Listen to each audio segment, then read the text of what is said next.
नमस्कार दोस्तों, मेरा नाम है विजय कुमार गिरी और मैं आप लोगों का एक बार फिर से स्वागत करता हूं अपने यूट्यूब चैनल जिसका नाम है सुगा क्लासेस फॉर एग्रीकल्चर। दोस्तों, आज हम लोग बात करने वाले हैं हमारी जो एमसीक्यू सीरीज चल रही है। आज हम लोग इसका 24वां लेक्चर पढ़ने वाले हैं और इस 24वें लेक्चर में रोज के तरीके से मैं आप लोगों से आज 10 क्वेश्चन पूछने वाला हूँ। क्वेश्चन काफी ज्यादा कठिन होने वाले हैं, तो आपको क्वेश्चन को ध्यान से पढ़ना है, एनालाइज करना है और सबसे पहले आपको क्वेश्चन का जवाब खुद देना है।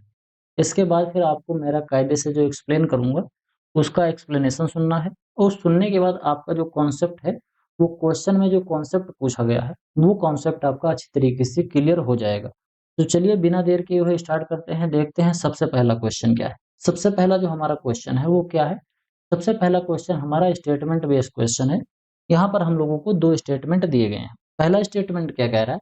पहला स्टेटमेंट कह रहा है कि photosynthetic active radiation occupies the wavelength range of 700 400 to 700 nanometer और 0.4 टू 0.7 माइक्रोमीटर। ये आपसे कहा जा रहा है कि फोटोसिंथेटिक एक्टिव रेडिएशन जो होता है वो कितना होता है। फोटोसिंथेटिक जो एक्टिव रेडिएशन होता है वो 400 से लेके 700 नैनोमीटर के आसपास तक होता है। तो ये बात जो हमारी है, ये बात हमारी बिल्कुल सही हो जाएगी। क्यों सही हो जाएगी? अभी मैं इसको आगे एक्सप्लेन करूँगा, डिटेल में बताऊँगा कि आखिर ये होता क्या है, ये कौन-सी बला का नाम है फोटोसिंथेटिक एक्टिव रेडिएशन। दूसरा स्टेटमेंट देखते हैं कि a spectrometer is the primary instrument used to measure the total number of photons in the PAR range. कह रहा कि जो फोटोसिंथेटिक एक्टिव रेडिएशन में जितने भी फोटॉन्स आते हैं वो जो स्पेक्ट्रोमीटर होता है ये इस चीज को मेजर करता है। ये हमारा जो ऑप्शन होगा, हमारा ये जो स्टेटमेंट होगा ये गलत हो जाएगा। तो पहला स्टेटमेंट सही है और दूसरा स्टेटमेंट गलत है। इस तरीके से कहाँ पर मिल रहा? ऑप्शन नंबर जो ए है इसमें मिल रहा है कि हमारा जो फर्स्ट स्टेटमेंट है वो बिल्कुल सही है और जो सेकंड स्टेटमेंट है ये गलत है। अब हम इसको समझते हैं कि हमारा आखिर फोटोसिंथेटिक एक्टिव रेडिएशन होता क्या है। तो सबसे पहले तो हम इसी को समझ लेते हैं कि फोटोसिंथेटिक एक्टिव रेडिएशन होता क्या है, आखिर ये किस बला का नाम होता है। ध्यान से समझना। जब हमारा मान लेते हैं ये सूर्य है, मान लेते हैं हमारा ये सूर्य है, इस सूर्य से जब ढेर सारी जो प्रकाश है वो आती है, तो हर प्रकाश की जो किरण होती है उसकी वेवलेंथ अलग-अलग होती है। जैसे किसी की वेवलेंथ इतनी होती है, किसी की वेवलेंथ ऐसी होती है। आप लोगों ने वेवलेंथ के बारे में इंटर में पढ़ा होगा, हाई स्कूल में पढ़ा होगा। तो किसी की वेवलेंथ कम होती है, किसी की वेवलेंथ ज़्यादा होती है। तो यहाँ पर कहा जा रहा है कि ये जो वेवलेंथ है, इसको नैनोमीटर में मेज़र किया जाता है और कई बार इसको माइक्रोमीटर में मेज़र किया जाता है। तो कह रहा है कि जो फोटोसिंथेसिस में किरण यूज़ होती है, उसको हम क्या बोलते हैं? Photosynthetic active radiation. यानी कि सूर्य से आने वाली किरणों की वो मात्रा या सूर्य से आने वाली वो किरणें जिनको हमारे पौधे एब्ज़ॉर्ब कर पाते हैं और जिसमें फोटोसिंथेसिस की प्रक्रिया होती है, उस उतने को ही हम क्या बोलते हैं? उतने को ही हम फोटोसिंथेटिक एक्टिव रेडिएशन बोलते हैं। जैसे कुछ तो किरणें सूर्य से आती हैं, अल्ट्रावायलेट होती हैं, कुछ अल्फा होती हैं, कुछ बीटा होती हैं, कुछ गामा रेडिएशंस भी होती हैं। ये सूर्य से तमाम किरणें आती हैं, लेकिन कभी आपने सुना ये जो अल्फा, बीटा, गामा किरणें होती हैं, अल्ट्रावायलेट जो किरणें होती हैं, ये हमारे लिए, हमारे पौधों के लिए, हमारी पूरी पृथ्वी के लिए नुकसानदेह होती हैं। तो इसी वजह से जो फोटोसिंथेटिक एक्टिव रेडिएशन होता है, यानी कि 400 से लेके 700 नैनोमीटर के आसपास तक की जो किरण की वेवलेंथ वाली किरण होती है, इसी को हमारे पौधे एब्ज़ॉर्ब करते हैं और उसी को एब्ज़ॉर्ब करके पौधे क्या करते हैं? उसी को एब्ज़ॉर्ब करके पौधे फोटोसिंथेसिस की प्रक्रिया करते हैं। अब इसमें एक चीज़ अब आपको और समझनी होगी कि ये जो सूर्य की किरण जो आती है, उस सूर्य की किरण को हम क्या कहते हैं? तो सूर्य की जो किरण आती है, ये फोटॉन के फॉर्म में आती है। ये किसके फॉर्म में आती है? ये फोटॉन के फॉर्म में आती है। तो सबसे पहली बात कि हमारा ये फोटोसिंथेटिक एक्टिव रेडिएशन जो होता है वो 700 से लेके 400 से लेके 700 नैनोमीटर तक के वेवलेंथ को ऑक्युपाई करता है। ये बात हमारी बिल्कुल सही हो जाएगी। दूसरा स्टेटमेंट हमारा गलत क्यों हो रहा है? इसको समझ लेते हैं दूसरा स्टेटमेंट क्यों गलत हो रहा है? क्योंकि यहाँ पर कह रहा है कि ये जो स्पेक्ट्रोमीटर होता है, वो क्या करता है? कह रहा है स्पेक्ट्रोमीटर फोटॉन को मेज़र करता है जो कि पीएआर रेंज में आ रही हैं। इस जो फोटोसिंथेटिक एक्टिव रेडिएशन के अंतर्गत जो फोटॉन आता है, फोटॉन का मतलब सूर्य की किरण। सूर्य की किरण को यहाँ पर फोटॉन कहा जाता है। जो पौधे एब्ज़ॉर्ब करते हैं सूर्य की किरण को फोटोसिंथेसिस करने के लिए, उसको हम फोटॉन बोलते हैं। तो यहाँ पर कह रहा है कि टोटल नंबर ऑफ फोटॉन्स को ये मेजर करते हैं स्पेक्ट्रोमीटर। ये बात हमारी गलत हो जाएगी। क्यों? क्योंकि स्पेक्ट्रोमीटर जो होता है, ये मेजर करता है कि जो वेवलेंथ है, वो कितनी है। समझ रहे हो?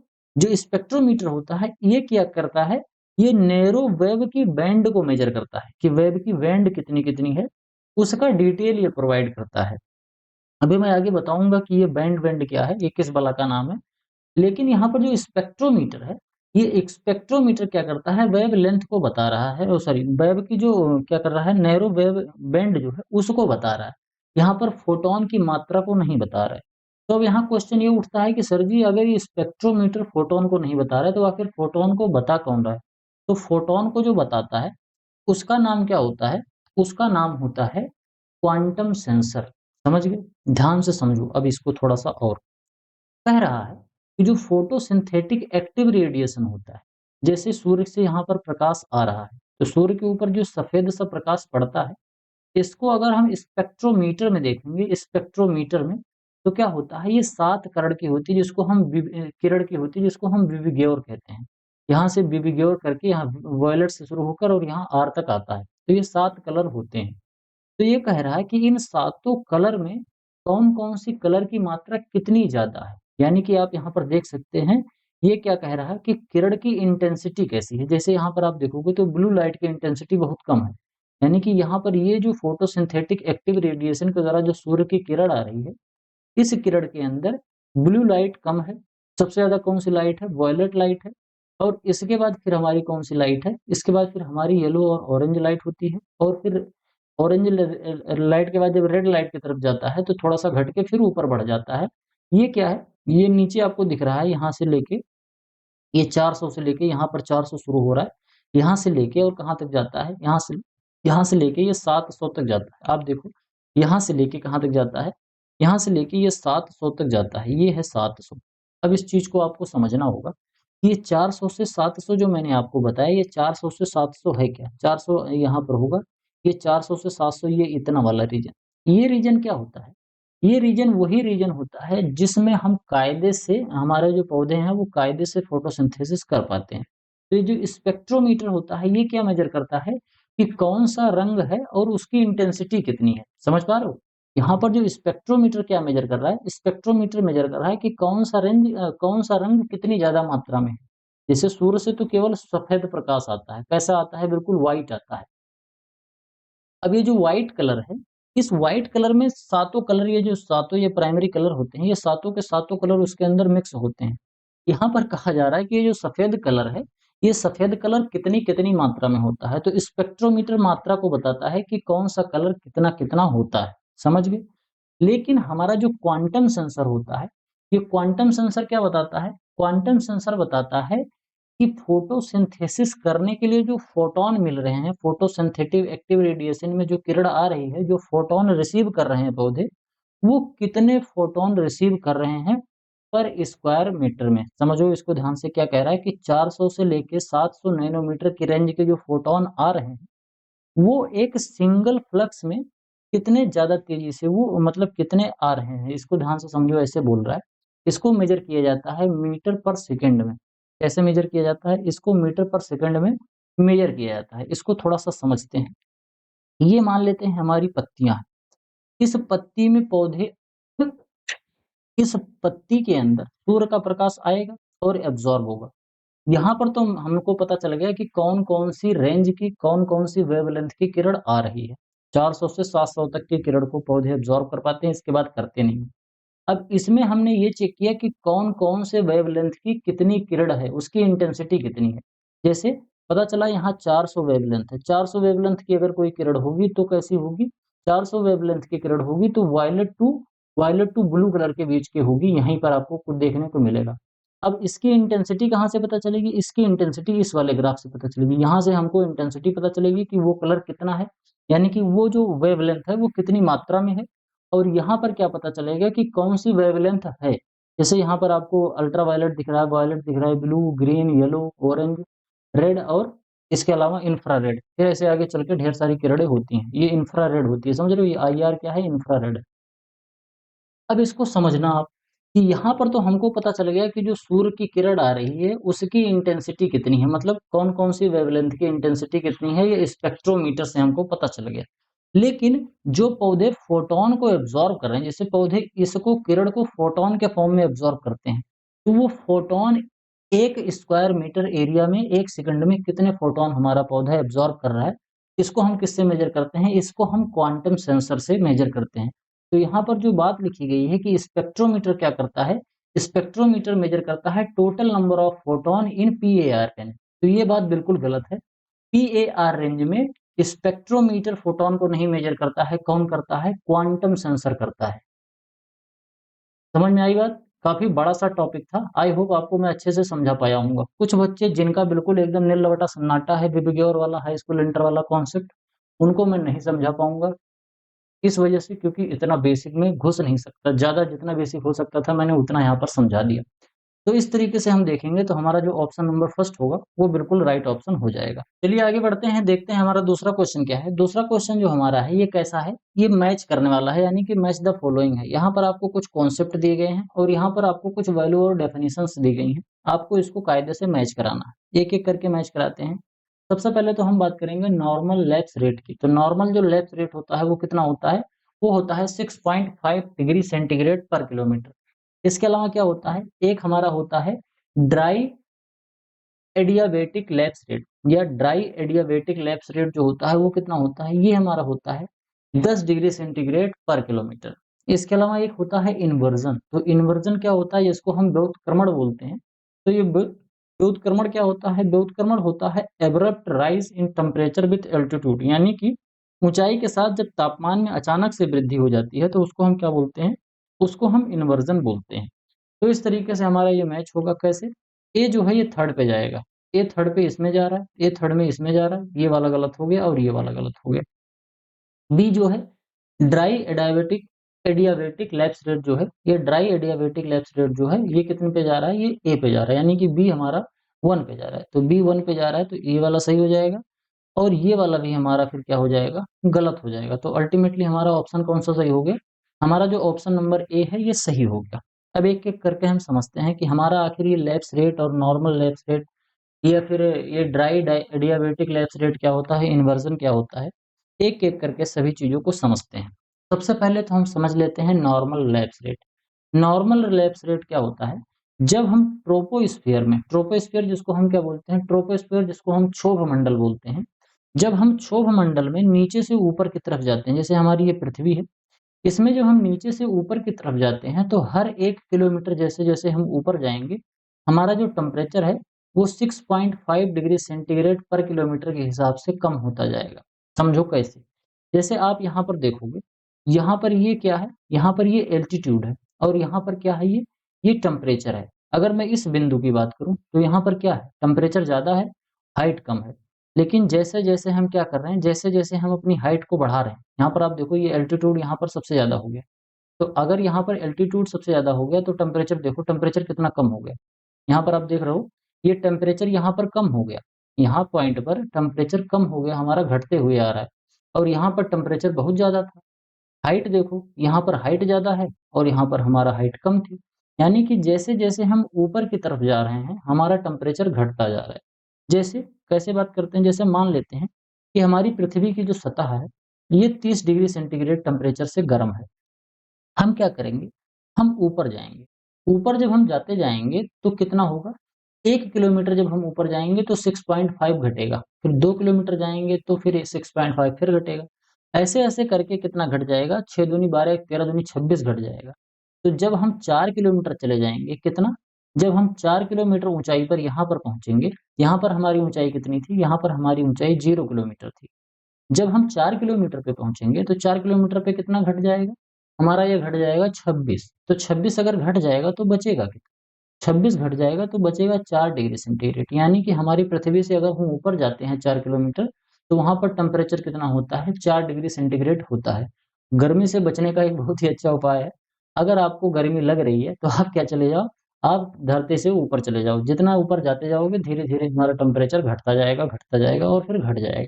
लेकिन ये बात समझ लेना है कि केवल 8 से लेके 18 किलोमीटर तक ही ये टेम्परेचर घटेगा उसके बाद हमारा ट्रोपोस्फीयर खत्म हो जाएगा, स्ट्रेटोस्फीयर शुरू हो जाता है, वहां से फिर टेम्परेचर बढ़ना शुरू हो जाता है। समझ गए? तो ये गर्मी से बचने का एक मैंने बहुत अच्छा उपाय आप लोगों को बताया है, तो इसलिए मैं अपेक्षा करूंगा कि एक लाइक करके कमेंट जरूर करना एक प्यारा सा। तो ये तो क्या हो गया नॉर्मल लैप्स रेट। अब ये नॉर्मल लैप्स रेट की यहाँ पर बात क्यों हो रही है? क्योंकि जब हम अपने ट्रोपोस्फीयर में यानी कि क्षोभ मंडल में नीचे से ऊपर की तरफ जाते हैं, तो यहाँ पर जो एयर होती है, एयर के साथ साथ क्या होता है, एयर के साथ साथ वाटर भी होता है। क्या होता है? एयर भी होता है और वाटर भी होता है। अब आप लोगों को इतनी बात तो पता होगी कि अगर हम हवा को और पानी को दोनों को गर्म करें, तो हमारा जो हवा होता है वो बहुत तेजी से गर्म होता है, जबकि पानी धीरे धीरे गर्म होता है। कैसे? आप लोग देखते होंगे तालाब जो होता है, तालाब पे भी सूर्य की किरण पड़ रही है बराबर, और मिट्टी के ऊपर भी सूर्य की किरण बराबर पड़ रही है। लेकिन तालाब के बगल वाली जो मिट्टी है वो बहुत ज्यादा गर्म हो जाती है और तालाब का पानी ठंडा रहता है। क्यों? सूर्य की किरण तो सब पे बराबर ही पड़ रही है, तो ऐसा क्यों हो रहा है कि मिट्टी गर्म हो जा रही है और हमारी तालाब नहीं गर्म हो रहा है? इसके अलावा हवा भी बहुत गर्म हो जाती है, गर्मा गर्म लू चलती है, लेकिन पानी उतना गर्म नहीं होता है। क्यों? क्योंकि हमारी जो मिट्टी है, हमारी जो हवा है, ये ऊष्मा को बहुत जल्दी अवशोषित कर लेती हैं, लेकिन पानी जल्दी से अवशोषित नहीं करता है। तो अगर पानी ऊष्मा को जल्दी अवशोषित नहीं करेगा, तो ये जल्दी गर्म नहीं होगा, और अगर जल्दी गर्म नहीं होगा, तो मतलब ठंडा रहेगा। तो इसी वजह से क्या होता है कि हमारा नॉर्मल जो लैप्स रेट है, वो लगभग 6.5 के आसपास ही रहता है पर किलोमीटर के हिसाब से।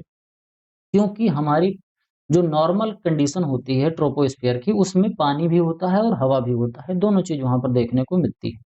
इसके बाद क्या आता है? इसके बाद हमारा दूसरा आता है कॉन्सेप्ट, नाम है dry adiabatic lapse rate. Dry adiabatic जो लैप्स रेट होता है, ये कैसे होता है? नाम से ही पता चल रहा है बिल्कुल ड्राई है। अगर बिल्कुल ड्राई होगा, तो ये जो पहले 6.5 डिग्री सेंटीग्रेड पर किलोमीटर के हिसाब से बढ़ रहा था, ये आगे चलकर 10 डिग्री सेंटीग्रेड पर किलोमीटर के हिसाब से बढ़ने लगेगा। यहाँ तक बात समझ में आई? क्यों समझ में आई? क्यों? क्योंकि यहाँ पर जो एयर है वो बिल्कुल ड्राई है। अगर एकदम सूखी सॉइल रहेगी, एकदम सूखी हवा रहेगी, उसके अंदर बिल्कुल भी जलवाष्प नहीं होगा। हमारे एनवायरनमेंट के अंदर थोड़ा सा जलवाष्प तो होता ही है ना। तो अगर बिल्कुल भी जलवाष्प नहीं होगा, तो टेम्परेचर कितने तेजी से बढ़ेगा, सॉरी घटेगा। तब टेम्परेचर हमारा डिक्रीज होगा 10 डिग्री सेंटीग्रेड के हिसाब से। जैसे पानी जल्दी गर्म भी होता है, पानी जल्दी ठंडा भी होता है। आप देखते होंगे कि रात को अगर आप सभी शाम को 6 बजे नहाने जाओ, तो टंकी का पानी बहुत गर्म होता है। क्यों? क्योंकि दिन में वो खूब गर्म हो गया था और रात को ठंडा नहीं हो रहा है जल्दी से। जबकि हवा ठंडी हो जाती है, तो शाम को ठंडी-ठंडी हवा बहने लगती है। तो ये चीज़ें थोड़ी-सी हाई स्कूल इंटर वाली चीज़ें हैं, आप लोग पढ़ के आए होंगे, थोड़ा-सा कॉन्सेप्ट आपका क्लियर होगा। बाकी यहाँ पर मैं रिवाइज़ करने का भरसक प्रयास कर रहा हूँ, कि कॉन्सेप्ट आपका कोई दिक्कत वाली ना रह जाए, कॉन्सेप्ट में कोई दिक्कत ना रह पाए। तो ये 10 डिग्री सेंटीग्रेड से टेम्परेचर यहाँ पर कैसे होता है? डिक्रीज़ होता है। हो सकता है मैं भावनाओं में बहते-बहते कहीं पर इंक्रीज़ कह दिया हूँ। तो इंक्रीज़ मैं जब कहता हूँ, जब नीचे से ऊपर से नीचे को आएँगे, जब ऊपर से नीचे को आएँगे तो इंक्रीज़ होता है, और नीचे से ऊपर को जाएँगे तो डिक्रीज़ होता है। यहाँ पर देखो टेम्परेचर बहुत ज़्यादा है, लेकिन नीचे है। यहाँ पर टेम्परेचर बहुत कम है, लेकिन ऊपर है। तो इस तरीके से जैसे-जैसे हम ऊपर जाएँगे टेम्परेचर हमारा घटता जाता है। कब? जब ड्राई एयर होती है। तो इसको क्या बोलते हैं? इसको हम बोलते हैं dry adiabatic lapse rate. Normal lapse rate और ड्राई एडियाबैटिक लैप्स रेट में बस केवल ड्राई और मॉइस्ट वाली हमारी नॉर्मल नॉर्मल जो एनवायरनमेंट के अंदर हमारे एटमॉस्फेयर के अंदर जो हमारी हवा है, और सूखी हवा के बीच का अंतर यहाँ पर आपको देखने को मिल रहा है। इसके अलावा यहाँ पर आपको एक चीज़ देखने को मिल रहा है, इन्वर्जन। इन्वर्जन क्या होता है? इन्वर्जन क्या होता है इसको समझना। कई बार ऐसा होता है कि जब हम एटमॉस्फेयर में नीचे से ऊपर की तरफ जाते हैं, तो चाहे नॉर्मल लैप्स रेट काम कर रहा हो या फिर ड्राई एडियाबैटिक लैप्स रेट काम कर रहा हो, ये दोनों का दोनों जो लैप्स रेट काम कर रहा होता है, तो इन दोनों की वजह से चाहे ये वाला काम करे चाहे ये वाला, कोई ना कोई तो होगा। या तो हवा शुष्क होगी या तो हवा गीली होगी। दोनों ही चीजें तो हो सकती हैं। इसके अलावा तो ऐसा तो होगा नहीं कि हवा ही ना हो। तो या तो 6.5 में टेम्परेचर घटेगा, या तो 10 डिग्री सेंटीग्रेड पर किलोमीटर के हिसाब से टेम्परेचर घटेगा। लेकिन कई बार टेम्परेचर घटता नहीं है ऊपर जाते समय, कई बार टेम्परेचर सडनली इंक्रीज हो जाता है। ऐसा क्यों होता है? इसी को हम बोलते हैं इन्वर्जन। हम नीचे से ऊपर जा रहे थे, देखो यहाँ पर हम एल्टीट्यूड अपना क्या है, यहाँ पर हमने जैसे ही अपना एल्टीट्यूड बढ़ाया, हमारा टेम्परेचर भी देखो बढ़ गया। यहाँ पर देखो ये क्या है, ये हमारा टेम्परेचर बढ़ा रहा है। ये है क्या? ये टेम्परेचर बता रहा है। इधर जब हम जाएंगे तो टेम्परेचर बढ़ेगा, और इधर जाएंगे तो एल्टीट्यूड बढ़ेगा। तो हमारा एल्टीट्यूड यहाँ तक थे, टेम्परेचर कोई दिक्कत वाली बात नहीं। लेकिन जैसे ही हमने ऊपर ऊपर चलना शुरू किया, हमारा टेम्परेचर भी बढ़ना शुरू हो गया और यहाँ तक आके फिर टेम्परेचर स्थिर हो गया।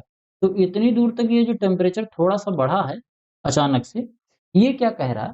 इसका सीधा-सीधा मतलब ये है कि ये जो हमारी हवा है, इस हवा के अंदर कहीं से निकला हुआ गरमा-गरम धुआँ मिल रहा है। जैसे आप ऐसे समझो कि नीचे से ऊपर जा रहे हो, लेकिन पता चला ऊपर कोई हवाई जहाज़ जा रही है। अब ढेर सारी जो हवाई जहाज़ चलती हैं, वो ढेर सारी जो हवाई जहाज़ चलती हैं, वो बहुत ढेर सारी carbon dioxide gas, carbon monoxide gas और तमाम तरीके का धुआँ निकालती हैं। जैसे ज़मीन पर चलने वाली गाड़ियाँ निकालती हैं, उसी तरीके से हवाई जहाज़ भी धुआँ निकालती है, क्योंकि वो भी फ्यूल से चलती है। तो पता चला कि हम नीचे से ऊपर जा रहे हैं, लेकिन यहाँ पर जहाज़ों ने ऐसा गंध मचा रखा है कि यहाँ की हवा गर्म हो गई। तो हम नीचे से क्या जाएँगे, नीचे से ऊपर जाएँगे तो हमारी हवा ठंडी होती जाएगी, ठंडी होती जाएगी, ठंडी होती जाएगी, लेकिन अचानक से फिर गर्म हो जाएगी। तो ये क्यों होता है? ये इसी कॉन्सेप्ट की वजह से होता है, इन्वर्जन की वजह से होता है। तो ये तीनों कॉन्सेप्ट आई होप आपको अच्छे से समझ में आया होगा। दूसरा क्वेश्चन हमारा कंप्लीट हुआ। आगे बढ़ते हैं, तीसरा क्वेश्चन देखते हैं। तीसरा जो क्वेश्चन है वो हमारा असर्शन और रीजन बेस्ड क्वेश्चन है, यानी कि इसमें अभिकथन दिया जाएगा और रीजन दिया जाएगा। इसी में बच्चे बहुत कन्फ्यूज़ होते हैं। वो सही और गलत तो बता लेते हैं, लेकिन करेक्टली एक्सप्लेन कर रहा है कि नहीं कर रहा है, इसी में गड़बड़ हो जाता है। क्वेश्चन पहला असर्शन क्या कह रहा है? असर्शन कह रहा है fresh snow has a significantly higher albedo compared to crop surfaces। कह रहा है कि फसल की सतहों की तुलना में जो ताजी बर्फ होती है वहां पर अल्बेडो काफी ज्यादा अधिक होता है। ये बात हमारी बिल्कुल 100% सही है। समझ गए? दूसरा क्या कह रहा है? दूसरा हमारा जो रीजन है वो रीजन कह रहा है एल्बिडो जो होता है एक तरीके का परसेंटेज होता है जो कि इंसिडेंट सोलर रेडिएशन जो कि रिफ्लेक्ट होकर सॉइल के सरफेस से वापस जाती है, इसी की परसेंटेज को बताता है, जो कि लाइटर सरफेस में ज्यादा होता है। तो ये बात भी हमारी बिल्कुल सही होगी। तो यहाँ पर किसकी बात हो रही थी? यहाँ पर अल्बिडो की बात हो रही थी कि जो बर्फ होती है वो ज्यादा तेजी से प्रकाश को रिफ्लेक्ट कर देती है, जो क्रॉप सरफेस है वो कम रिफ्लेक्ट करती है। और यहाँ पर अल्बिडो का डेफिनेशन दे दिया गया। तो इतने पढ़ के आपको समझ में आ गया होगा कि यहाँ पर जो हमारा असर्शन और रीजन है दोनों का दोनों ट्रू है। और इसके अलावा जो हमारा असर्शन है ये रीजन के द्वारा करेक्टली एक्सप्लेन कराया गया है, यानी कि रीजन इसको बहुत अच्छे तरीके से एक्सप्लेन कर रहा है। एल्बिडो जो होता है, एल्बिडो की वजह से ही जो बर्फ होती है वो ज्यादा प्रकाश को परावर्तित कर देती है और हमारी जो क्रॉप की सरफेस होती है वो कम प्रकाश को परावर्तित करती है। आगे देखते हैं हम आखिर ये है क्या, ये एल्बिडो कौन सी चिड़िया का नाम है। तो इस चिड़िया का नाम हम देख लेते हैं। देखो, यहाँ से सूर्य से कुछ किरणें आ रही हैं, तो इसको हम क्या बोलेंगे? इनकमिंग लाइट या इनकमिंग रेज आ रही हैं। अब यहाँ पर फोटोन नहीं आ रहा है, इसको ध्यान से समझना, ये वेवलेंथ है और किरणें हैं जो आ रही हैं। यहाँ पर हम फोटोन क्यों नहीं कहते हैं? क्योंकि फोटोन केवल पौधों के लिए यूज किया जाता है, पौधे ही फोटोन को एब्जॉर्ब करते हैं। तो यहाँ पर इनकमिंग रेडिएशन हो गया। इसके बाद देखोगे जब ये सफेद-सफेद सी सुनो होती है, बिल्कुल सफेद कलर होता है। आप लोगों ने बचपन में पढ़ा होगा, बचपन में मतलब एलकेजी यूकेजी में नहीं पढ़ा होगा, हाई स्कूल इंटर में आप लोगों ने पढ़ा होगा कि जो सफेद कलर होता है, वो लाइट को एब्ज़ॉर्ब नहीं करता है। सफेद कलर जो होता है, वो लाइट को ज़्यादा रिफ्लेक्ट कर देता है। जैसे गर्मी वाले मौसम में अगर शुद्ध गर्मी पड़ रही हो, तो उस समय पर अगर आप सफेद कपड़े पहनोगे, तो बहुत बढ़िया से आपकी ठंडी आपके बॉडी को कूल करता रहेगा। वहीं अगर आप काला-काला कपड़ा पहन लो तो आपको बिल्कुल भून देगा, यानी कि गर्मी आपको ज़्यादा लगेगी। वही फ़ॉन कॉन्सेप्ट यहाँ पर जब लगता है तो उसको हम एल्बिडो कहते हैं, समझते हैं। सूर्य की किरण यहाँ पर आ रही है और ताज़ा-ताज़ा बर्फ गिरा हुआ है पहाड़ों पर, तो बिल्कुल सफ़ेद सी बर्फ की चादर होगी। तो सफ़ेद सी चादर होगी, सूर्य की किरणें जितनी आएँगी सब वापस चली जाएँगी, ऐसे, सब वापस चली जाएँगी। लेकिन यही किरणें जब हमारे क्रॉप की सरफेस पर पड़ती हैं, जहाँ पर ढेर सारी फसलें हैं, तो जब इन ढेर सारी फसलों पर पड़ती हैं, तो हमारी फसलें बहुत रंग-बिरंगी होती हैं और ज़्यादातर हरी होती हैं। तो इसमें क्या होता है कि जितना आता है, उतना वापस नहीं जाता है।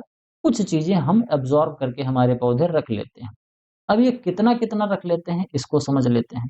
कितना-कितना रखते हैं? तो ये रखते हैं, सूर्य से जो प्रकाश आ रहा है, ठीक? ये सूर्य से मान लेते हैं 100 आया। 100 आ गया तो इसने क्या कर दिया 75 से 95 इसने वापस कर दिया।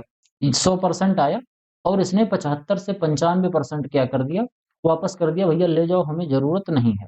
तो रखा कितना? इस इसके पास, इस बर्फ के पास कितना बच जाएगा? इसके पास बच जाएगा 5 से लेके 25% के आसपास सूर्य की किरण को ये अपने पास अवशोषित करेगा, और यही अवशोषित करके फिर उसके बाद वो पिघलने लगेगा और नदियों को निर्माण कर देगा। समझ गए? बर्फ पिघलेगी। तो ये मामला हो गया। इसके बाद क्या? अब कुछ बच्चे ऐसे सोच सकते हैं कि सर जी धूप तो हमेशा निकलती रहती है लेकिन बर्फ हमेशा नहीं पिघलती है। बेटा, केवल धूप से बर्फ नहीं पिघलती है। बर्फ के पिघलने का सीधा जो कॉन्सेप्ट है वो टेम्परेचर पर है। कितनी भी ज्यादा धूप हो, लेकिन कितनी भी ज्यादा धूप हो लेकिन अगर टेम्परेचर माइनस में होगा तो बर्फ नहीं पिघलेगी। तो बिल्कुल किसी भी चीज के लिए लाठी लेके ना खड़े हो जाया करो। इसके बाद बात करते हैं किसकी? इनकमिंग की और रिफ्लेक्टेड की। इनकमिंग की बात करते हैं। यहाँ पर इनकमिंग जो है वो सूर्य कितना दे रहा है? यहाँ पर भी सूर्य दो, वो तो करेगा नहीं द्विअक्षी।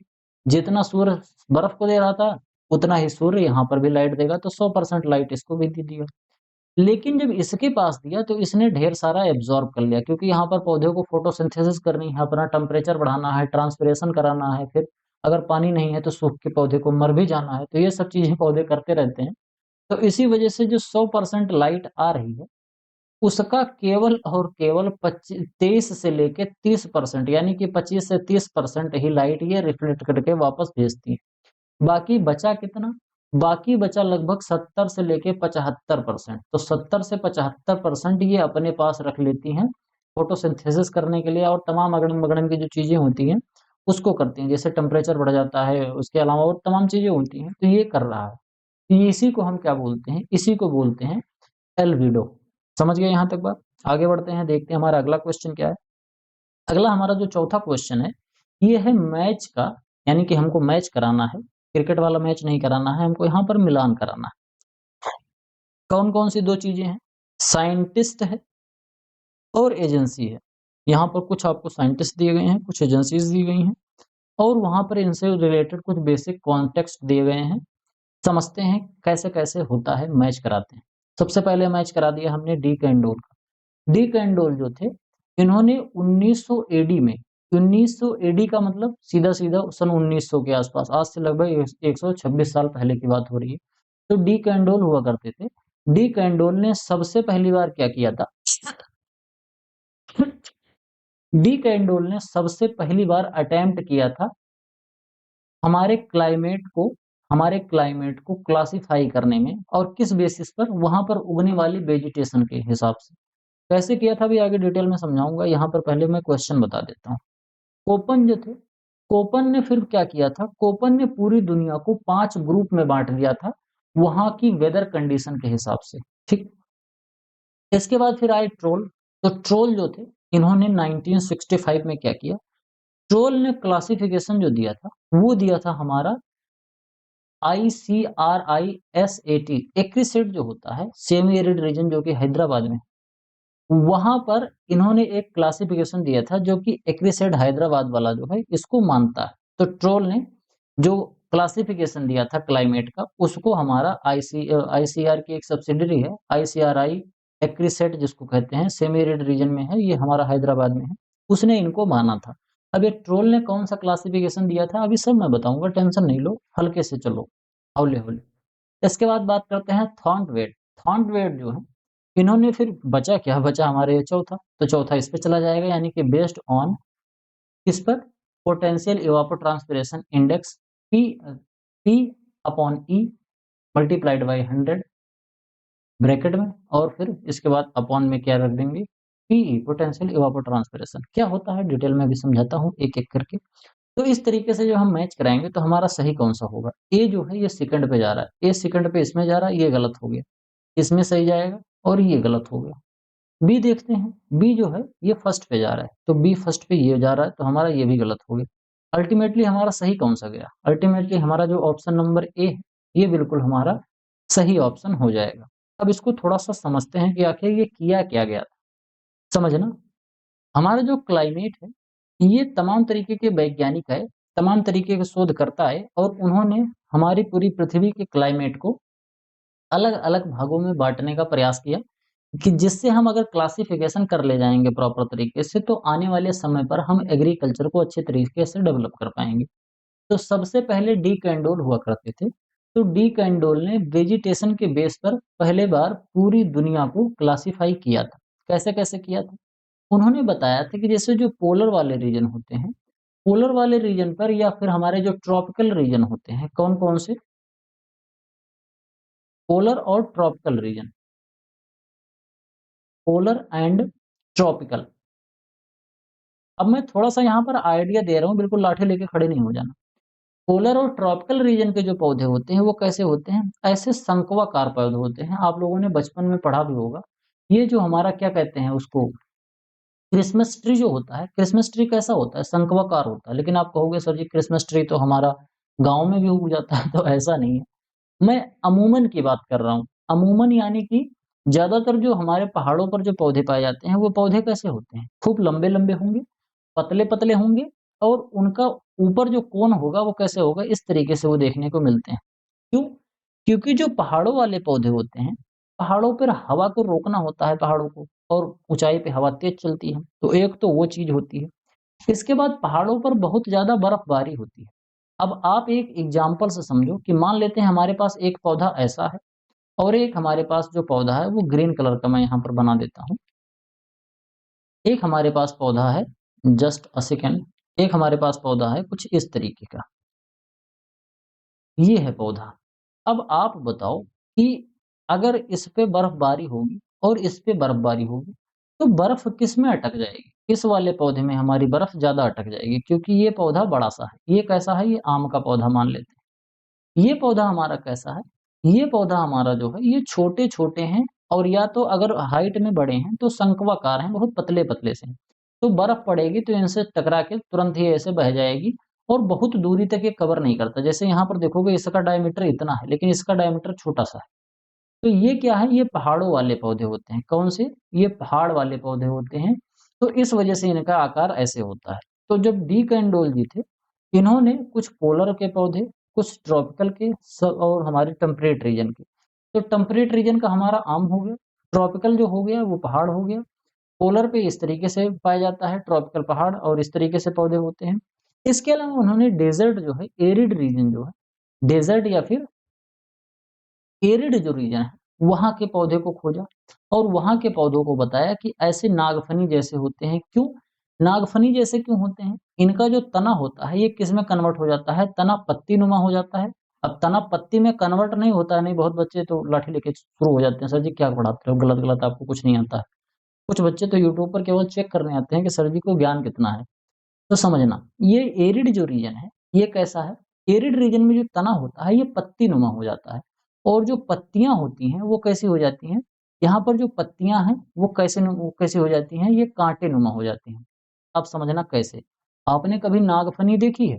नागफनी, नागफनी जो होता है, इसमें आपको जब नागफनी देखोगे तो ये क्या है? ये जो बड़े-बड़े से आपको दिख रहे हैं, ये क्या है? आपको लगेगा कि ये जो बीच में ये निकला हुआ है, ये बीच वाला भाग तो तना है, बाकी ये बगल-बगल से निकला है, ये पत्ती है, ऐसा नहीं। ये पूरा का पूरा आपको तना ही दिख रहा है। इसकी जो पत्तियाँ होती हैं, इसी के ऊपर काँटेनुमा हो जाती हैं। क्यों? क्योंकि अगर ढेर सारी पत्तियाँ होंगी, तो ढेर सारी पत्तियाँ होंगी तो उसमें ढेर सारे रंध्र और स्टोमेटा होंगे और अगर ढेर सारे रंध्र स्टोमेटा होंगे, तो उससे बहुत ढेर सारा ट्रांसपिरेशन होगा और एरिड रीजन में पानी की होती है कमी, रेगिस्तान में पानी की कमी होती है ना, तो अगर पानी की कमी है और वाष्पोत्सर्जन बहुत ज़्यादा हो रहा है, तो पौधा सूख के मर जाएगा। इसीलिए जो रेगिस्तान में उगने वाले पौधे हैं, उन्होंने अपने आप को इस तरीके से डेवलप किया, जैसे वो बहुत कम पानी में ग्रो हो जाएँ। तो उनकी पत्तियाँ जो थी, उनकी पत्तियों ने एक बहुत ही अच्छा तरीका निकाला और वो तरीका क्या था? उनकी पत्तियों ने सोचा कि हम अपना आकार बदल के काँटा बन जाएँगे। जब काँटा बन जाएँगे, पतला-सा हो जाएगा, तो उसमें रंध्र और स्टोमेटा कम हो जाएँगे, तो सीधा-सीधा ट्रांसपिरेशन कम होगा और कम पानी में हम जीवित हो जाएँगे। तो सबसे पहली बार तो डी कैंडोल जी ने वेजिटेशन के आधार पर यानी कि कौन-कौन से रीजन में किस तरीके के पौधे पाए जाते हैं, उसके हिसाब से क्लासिफ़ाई किया था क्लाइमेट का। समझ गए? यहाँ पर पौधे का क्लासिफ़िकेशन नहीं हो रहा, मैंने ये जितना बताया शिक्षा लेकर, ये मैंने आपको बताया है क्लाइमेट का क्लासिफ़िकेशन क्योंकि यहाँ पर मैं पौधे-पौधे का एग्ज़ाम्पल दे रहा हूँ तो आप समझोगे नहीं। तो उन्होंने ऐसे बताया था कि यहाँ पर अगर इस तरीके का पौधा निकल रहा है तो एरिड रीजन है और इस तरीके का आम निकल रहा है तो ट्रॉपिकल है, बाकी अगर इस तरीके के शंक्वाकार पौधे निकल रहे हैं तो पहाड़ या पोलर रीजन वाले पौधे होते हैं, ट्रॉपिकल कंडीशन के होते हैं। समझ गए यहाँ तक बात? इसके बाद फिर क्या आया? इसके बाद फिर आए कोपेन। तो कोपेन ने 1936 में इन्होंने सबसे पहली बार क्या किया था? वेदर एलिमेंट के हिसाब से क्लाइमेट को क्लासिफाई किया था, जो डी कैंडोल नहीं किया था, ये तो वेजिटेशन के हिसाब से था, मतलब इनडायरेक्टली था। कोपेन ने 1936 में सबसे पहली बार इसको एग्जैक्टली वेदर की कंडीशन के हिसाब से क्लाइमेट को क्लासिफाई किया था। उन्होंने क्या कहा था? उन्होंने पूरी दुनिया को 5 भागों में बाँटा था। आप यहाँ पर देखोगे ए, बी, सी, डी और ई। ये देखो, यहाँ पर जो ये वाला जो रीजन है, ये बिल्कुल बीच वाला, यहाँ से लेके इतना रीजन, जस्ट सेकंड, ये पूरा वर्ल्ड मैप है। ये इतना जो रीजन है, उन्होंने इसको क्या दे दिया? ए नाम दे दिया। इस रीजन को, जो ऑस्ट्रेलिया है छोटा-सा, इसको बी का नाम दे दिया। इसके बाद ये पूरा जो हमारा कौन-सा है, ये पूरा जो सेंट्रल एशिया, इराक, ईरान, ये वाला, ये जो पूरा है, इजिप्ट वाला रीजन है, ये गल्फ कंट्रीज़ वाला पूरा रीजन है। इसके अलावा फिर ये इधर इराक और ईरान वाला रीजन है। इस पूरे भाग को उन्होंने बी रीजन दे दिया, ऑस्ट्रेलिया को और इसको। इसके अलावा इस जो हमारा नॉर्थ अमेरिका और साउथ अमेरिका था, तो नॉर्थ अमेरिका को उन्होंने क्या दे दिया? नॉर्थ अमेरिका को डी दे दिया और साउथ अमेरिका को सी दे दिया। और इसके अलावा जो नॉर्थ अमेरिका के पैरेलल यहाँ पर ये जो ग्रीनलैंड है, ग्रीनलैंड और अंटार्कटिका, इसके अलावा फिर ये क्या है? पूरा यूरोप और रसिया जो है, इसको उन्होंने डी में दे दिया। समझ गए? इसके अलावा बचा क्या? थोड़ा-सा उन्होंने यूरोप जो था, इस थोड़े से यूरोप को उन्होंने सी में दे दिया। यहाँ पर ये जो पूरा था, इसको डी में दे दिया। और लास्ट में ये जो पोलर था, इसको छठवें पार्ट में डिवाइड कर दिया और ई में डिवाइड दे दिया, मतलब इसको ई दे दिया। तो कुल मिलाकर पूरी दुनिया को उन्होंने 6 भागों में बाँट दिया। अब एक-एक करके सभी भागों का इम्पोर्टेंस आपको बता देता हूँ। जो ए वाला रीजन होता है, इसमें ज़्यादा गर्मी पड़ती है और प्रॉपर तरीके से यहाँ पर ट्रॉपिकल वन पाए जाते हैं यहाँ पर, और ज़्यादातर आपको यहाँ पर मरुस्थल देखने को मिलता है, और यहाँ पर आपको ज़्यादा खेती-वेती बहुत ज़्यादा डेवलप होती है, लेकिन ट्रॉपिकल रीजन होता है, बरसात ज़्यादा होती है और कोई भी तरीके का ये सब बर्फ-वर्फ वाला सिस्टम यहाँ पर नहीं होता है। फिर ये बी वाला रीजन दे दिया, थोड़ा-सा ह्यूमिड टाइप का रीजन होता है और थोड़ा एरिड टाइप का रीजन होता है। इसके बाद फिर सी दे दिया, डी दे दिया, अलग-अलग तरीके से ये पूरा उन्होंने क्लासिफाई किया था। और ई जो था, इसको ऐसे दे दिया कि इतनी ज़्यादा यहाँ पर ठंडी होती है कि यहाँ पर किसी भी तरीके का कोई वेजिटेशन देखने को मिलता ही नहीं है। तो इस तरीके से कुछ हमारा किया गया था, किसके द्वारा? इस तरीके से कुछ प्रक्रियाएँ की गई थी कोपेन के द्वारा। फिर आगे आते हैं, एक वैज्ञानिक और होते हैं, नाम है इनका ट्रोल। ट्रोल जो है, इन्होंने 1965 में क्या काम किया था? इन्होंने क्लासिफिकेशन दिया था सेमी एरिड ट्रॉपिक्स के लिए, और इन्होंने जो क्लासिफिकेशन दिया था, वो ज़्यादातर एग्रीकल्चरल क्रॉप को ध्यान में रखते हुए दिया था कि हम एग्रीकल्चर क्रॉप को ग्रो करेंगे तो कैसे-कैसे क्लाइमेट की ज़रूरत होती है। तो इनके दिमाग में एग्रीकल्चर क्लाइमेट हुआ करता था। तो उस चीज़ को ध्यान में रखते हुए इन्होंने क्लासिफिकेशन दिया था।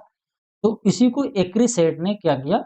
एक्रीसेट ने इसी चीज़ को एडॉप्ट कर लिया, इसी क्लासिफिकेशन को। अब यहाँ से मैं आप लोगों से एक क्वेश्चन पूछ रहा हूँ कि ये एक्रीसेट है, इसका आप लोगों को फुल फॉर्म बताना है। कहाँ पर बताना है? कमेंट बॉक्स में बताना है। कमेंट बॉक्स में ज़रूर बताओ एक्रीसेट का फुल फॉर्म क्या होता है। इसके अलावा फिर हम बात करते हैं किसकी? इसके बाद हम बात करते हैं थॉर्नवेट। ये थॉर्नवेट जो थे, इन्होंने क्या दिया था? इन्होंने दिया था, एक इंडेक्स दिया था, जिसको हम क्या बोलते हैं? Potential evapotranspiration index, PE index, या फिर वाटर बैलेंस कहते हैं। तो ये पोटेंशियल इवापोट्रांसपिरेशन इंडेक्स होता है, ये होता क्या है, इसको समझ लेते हैं। जैसे क्या कह रहा है कि पी फॉर प्रेसिपिटेशन, यानी कि टोटल बरसात कितनी हो रही है। प्रेसिपिटेशन का मतलब क्या होता है, मैंने अल्टीमेट एग्रीकल्चर कोर्स में डिटेल में पढ़ाया है, समझाया है। इसके अलावा क्या है? Precipitation upon E. E for क्या है? ई फॉर इवापोरेशन है। यहाँ पर आप देखो, पी फॉर प्रेसिपिटेशन बरसात हो रही है, ई फॉर इवापोरेशन भाप बनकर उड़ रहा है। जब हम इसको 100 से मल्टीप्लाई करते हैं, तो हमारा कोई वैल्यू आएगा, और जब इस पूरे चीज़ को हम क्या करेंगे? पीई से कर देंगे डिवाइड, जिसको हम क्या कहते हैं? पोटेंशियल इवापोट्रांसपिरेशन। तो इस तरीके से हमारा क्या निकल के आता है?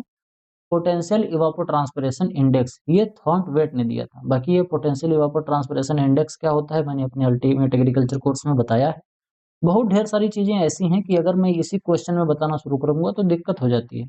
बहुत लंबा लेक्चर हो जाता है, फिर सब ऊब के भाग जाते हैं। 1-2 लेक्चर देखेंगे, एक मतलब 1-2 क्वेश्चन देखेंगे, उसके बाद भाग जाएँगे। क्योंकि यूट्यूब की जो शॉर्ट्स आ रही होती है, वो ज़्यादा अट्रैक्ट करती है, भाग जाते हैं बच्चे। ऐसे करोगे तो फिर भाग जाओगे, ज़िंदगी से भागते रहोगे फिर ऐसे। आगे बात करते हैं 5वां क्वेश्चन की। तो हमारा जो 5वां क्वेश्चन है, ये क्या है? Based on the moisture defect index, यानी कि मॉइस्चर की कमी के आधार पर, मॉइस्चर घाटा के आधार पर classification adopted by all India coordinated research project on dry land agriculture identify incorrect pairing. यहाँ पर आपको इनकरेक्ट पेयरिंग बतानी है। मैं यहाँ पर दावे से कह सकता हूँ कि अगर आपने नीमरा सुंडा जी की बुक अच्छे से पढ़ी होगी तो आप यहाँ पर गलत करोगे। 100% दावे से कह रहा हूँ। क्यों? मैंने जो अल्टीमेट एग्रीकल्चर कोर्स जो वो हमें जो अभी पढ़ाया है, ए कॉम्पिटिटिव बुक ऑफ एग्रीकल्चर, उसमें भी मैं भावनाओं में बह के थोड़ी-सी गलती किया था। बोलने में मैंने गलती नहीं करी थी, लेकिन वहाँ पर मैंने लिखने में गलती करी थी। तो वहाँ पर वही जो लिखने वाली गलती है, यहाँ पर मैंने सुधारा है। तो अगर आप उस लिखने वाली गलती को नहीं पकड़ पाओगे, तो क्वेश्चन का आप गलत आंसर दोगे। समझते हैं पहले क्वेश्चन क्या है। क्वेश्चन कह रहा है कि जो मॉइस्चर डिफेक्ट इंडेक्स होता है, इसको क्लासिफाई करने के लिए all India coordinator processed dry land agriculture ने एक कुछ चीजें दी थी। आपको उसमें बताना है कि कौन सा पेयर इनकरेक्ट है। ध्यान से समझना। जैसे all India coordinator research project जो ड्राई लैंड है, उसने कहा था कि अगर मॉइस्चर डिफेक्ट इंडेक्स जो है, एमडीआई जो है, एमडीआई अगर 0 से 33 के बीच में है, तो हम क्या मानेंगे उसको? हम सब ह्यूमिड क्लाइमेट मानेंगे। इसके अलावा उन्होंने माना था कि अगर -33.3 से लेकर -66% के आसपास एमडीआई होगा, यानी कि मॉइस्चर डिफेक्ट इंडेक्स होगा, तो हम उसको सेमी एरिड क्लाइमेट मानेंगे। और इसके बाद उन्होंने क्या कहा था? इसके बाद उन्होंने कहा था कि जो हमारा एरिड क्लाइमेट है, एरिड क्लाइमेट एमडीआई जो वैल्यू है, वो कितनी है? एमडीआई वैल्यू कितनी होनी चाहिए? -66.6 से कम होनी चाहिए। मतलब इससे भी ज़्यादा कम। इससे भी ज़्यादा कम कौन-सी होती है? यहाँ पर आपको 2 वैल्यू दे रहा हूँ। एक तो मैं दे रहा हूँ 65 और एक वैल्यू मैं आपको दे रहा हूँ 67। आप बताओ इन दोनों में से ज़्यादा कौन-सा है? तो इसमें 67, यहाँ पर मैंने लिख दिया 67 और यहाँ पर 65 लिखा है। दोनों में से ज़्यादा कौन है ये बताओ? ये वाली जो वैल्यू है ये ज़्यादा है। तो मुझे क्या करनी है? मुझे कम करते जाना है। तो कम करेंगे तो ये हो। और यहाँ पर जो लगा हुआ है, ये कौन-सा लगा हुआ है? ये इस तरफ को लगा हुआ है, मोर देन लगा है। तो मोर देन नहीं होगा, मैथमेटिकली ये चीज़ यहाँ पर गलत लिखी है। इस मुँह को इस तरफ होना था। तो मैंने इस क्वेश्चन को सुधारा। तो सुधारने के बाद क्या कह रहा है कि इसमें इनकरेक्ट पेयर आपको बताना है। इनकरेक्ट पेयर यहाँ पर है कौन-सा? तो इनकरेक्ट पेयर की जब हम बात करेंगे, तो यहाँ पर केवल और केवल हमारा जो ऑप्शन नंबर 3 है, केवल यही इनकरेक्ट है। ये क्वेश्चन जो हमारा था थोड़ा-सा कैसा हो गया था? ये क्वेश्चन जो हमारा था थोड़ा-सा टाइपिंग एरर हो गया है। यहाँ पर जो ऑप्शन नंबर डी है, यहाँ पर केवल 3 लिखना था। यहाँ पर इस चीज़ को हटा दो, ओनली 3 कर दो। क्या है? ये टाइपिंग में थोड़ी-सी मिस्टेक हो गई थी। तो ओनली 3 कर दो। तो इसमें क्या होगा? हमारा केवल तीसरा ऑप्शन यहाँ पर गलत है, बाकी ये 2 ऑप्शन हैं, ये तो बिल्कुल सही है और हमको इनकरेक्ट ही खोजना था। तो तीसरा ऑप्शन इनकरेक्ट है, इसीलिए केवल तीसरा सही होगा। तो ऑप्शन नंबर डी आप सही मान सकते हो। वैसे इसमें सही कोई भी नहीं है। तो अब इसको हम समझ लेते हैं कि आखिर ये मॉइस्चर डिफेक्ट इंडेक्स आखिर है क्या चीज़? ये किस बला का नाम है? समझते हैं। जो मॉइस्चर डिफेक्ट इंडेक्स होता है, इसका एक फ़ॉर्मूला होता है। मैं इसका फ़ॉर्मूला आपको लिख के बताता हूँ। इसका जो फ़ॉर्मूला होता है वो क्या होता है? इसका फ़ॉर्मूला होता है प्रेसिपिटेशन माइनस पोटेंशियल इवापोट्रांसपिरेशन। ये पोटेंशियल इवापोट्रांसपिरेशन क्या होता है? अभी चीज़ें एक-एक करके शब्द बताऊँगा डिटेल में। Minus potential evapotranspiration multiplied by 100। ये जो फ़ॉर्मूला है इसको क्या कहते हैं? मॉइस्चर डिफेक्ट इंडेक्स कहते हैं। प्रेसिपिटेशन कितनी बरसात हुई, उसमें से जब हम माइनस करेंगे पोटेंशियल इवापोट्रांसपिरेशन को, ये पोटेंशियल इवापोट्रांसपिरेशन को हम अगर एक लाइन में बोले, तो ये क्या होता है? पोटेंशियल इवापोट्रांसपिरेशन जो होता है, यानी कि हमारा जान मान लेते हैं इतना बड़ा सा एक कोई खेत है, इस खेत में कुछ पौधे लगे हुए हैं और इसके अलावा इसमें कुछ ज़मीन बची रहती है। जैसे खेत में हम पौधे लगाते हैं, तो पौधे के बीच-बीच में कुछ ज़मीन बची रहती है। जब इसमें से जो पानी है, वो भाप बनकर उड़ेगा, तो कुछ पानी तो मिट्टी में जो है वो भी भाप बनकर उड़ेगा, तो उसको हम क्या बोलेंगे? इवापोरेशन बोलेंगे। और पौधे से जो पानी भाप बन के निकलेगा उसको हम ट्रांसपिरेशन बोलेंगे। तो इन्हीं दोनों को जब मिला देते हैं तो इवापोट्रांसपिरेशन बोलते हैं। और एक खेत में मैक्सिमम कितना इवापोट्रांसपिरेशन हो सकता है उसको हम बोलते हैं पोटेंशियल इवापोट्रांसपिरेशन। समझ गए? तो इसको जब हम इस फ़ॉर्मूले में रखते हैं, तो इस फ़ॉर्मूले में रखने के बाद हमारा क्या निकल के आता है? मॉइस्चर डिफेक्ट इंडेक्स निकल के आता है। अगर वो 0 से 33 देखने को मिल रहा है तो हम क्या बोल देंगे? अगर वो 0 से 33 देखने को मिल रहा है तो हम उसको क्या बोल देंगे? उसको हम बोल देंगे सब ह्यूमिड क्लाइमेट। इसके बाद क्या होगा? इसके बाद अगर हम देखेंगे कौन-सा, अगर वो -33 से -66 के बीच में होगा तो उसको हम क्या बोल देंगे? फिर हम उसको बोल देंगे सेमी एरिड। जैसे यहाँ पर आपको ये सेमी एरिड वाला रीजन दिख रहा है, ये सब ह्यूमिड वाला रीजन दिख रहा है और ये एरिड रीजन दिख रहा है। यहाँ पर हमारी बुक में इस तरीके की गलती हुई है, बुक में इस तरीके से नहीं लिखना था, इस तरीके से लिखना था, समझ गए? केवल ये जो है, इसको थोड़ा-सा चेंज कर देना है आपको वहाँ पर, क्योंकि वहाँ पर जो टाइपिंग होता है, बुक में जब टाइपिंग करी जाती है, तो टाइपिंग की एरर हो जाती है, तो आपको इसका मुँह इधर कर देना है। बाकी कॉन्सेप्ट वही है जो मैंने वहाँ पर पढ़ाया भी था अपने यूट्यूब चैनल पे। समझ गए यहाँ तक बात? तो ये हमारा होता है मॉइस्चर डिफेक्ट इंडेक्स। तो मैंने ये निकालने का तरीका तो यहाँ बता दिया, लेकिन ये होता क्या है, इसको थोड़ा-सा समझाना मुश्किल वाला काम है। मुश्किल वाला काम क्या है कि पूरा प्रेसिपिटेशन बताओ, फिर पोटेंशियल इवेपोट्रांसपिरेशन पूरा बताओ, फिर न्यूमेरिकल देके सॉल्व कराओ, फिर इस तरीके से आगे बढ़ाओ। तो बड़ा मुश्किल काम है क्योंकि पोटेंशियल इवेपोट्रांसपिरेशन पूरा एक चैप्टर है, प्रेसिपिटेशन भी एक पूरा चैप्टर है।